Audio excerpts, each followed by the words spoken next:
Инвестиции во нови технологии и унапредување на бизнисот се клучни за зголемување на извозот, тврдат стопанствениците. Само на тој начин нашите извозни компании ќе бидат конкурентни на странските пазари. Ги поздравуваме сите досегашни чекори и обиди на владата и со новиот закон за поддршка на инвестициите, и со фондот за иновации, и со новиот кредит од Македонска банка за поддршка на развојот. Меѓутоа замолуваме да не застанеме само на овие неколку почетни чекори. Мислам дека имаме многу работа пред нас и дека треба да дадеме се од себе да ја динамизираме економијата во нашиот дел, во индустријата. Освен технологија, неопходен е и квалитетен и квалификуван кадар.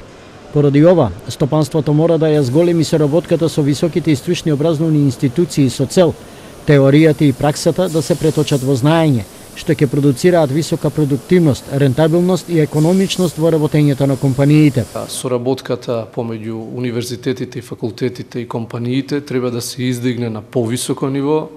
Сега нема да откријам некоја посебна тајна дека е на релативно ниско ниво, кое едва и функционира.